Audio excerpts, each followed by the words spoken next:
Antoine, quand vous les avez contactés, qu'est-ce qu'ils vous ont dit? Donc évidemment, on sollicite ces personnes avant de publier notre enquête. On fait ça dans tous les sujets, c'est une règle évidemment de base. Et on les contacte quand on a des informations qui sont consolidées, recoupées auprès de plusieurs sources. Et là, ce qui est intéressant, c'est qu'on voit dans les trois personnalités qu'on a des cas de figure très différents et des logiques de réponse, voire des stratégies de réponse divergentes.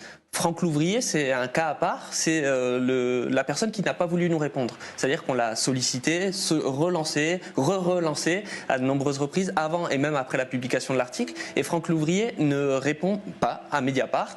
Il a fait simplement hier un démenti qui est extrêmement sibyllin et faible à Ouest France, qu'il a diffusé sur sa page Facebook en disant « Je dément formellement avoir participé à un repas clandestin ». Mais nous, évidemment, on a des questions à poser à Franck Louvrier. Est-ce que vous avez mangé, oui ou non, comme nous l'assurent des sources extrêmement fiables à l'adresse du chef. On lui dit que c'est pas illégal, quoi. Oui, voilà. Et, en fait, il joue sur les mots dans ce démenti. On voit bien qu'il veut pas aller plus loin et rentrer dans la précision.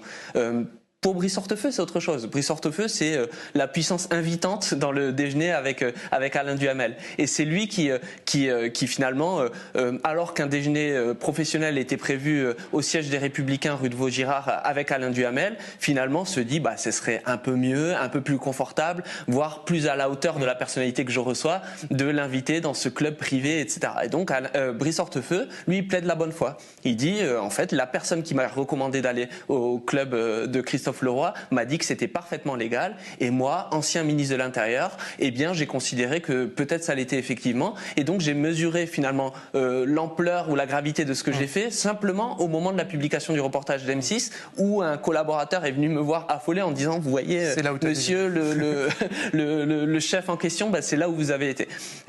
Alain Duhamel, pour sa part, lui, il explique qu'il a été piégé.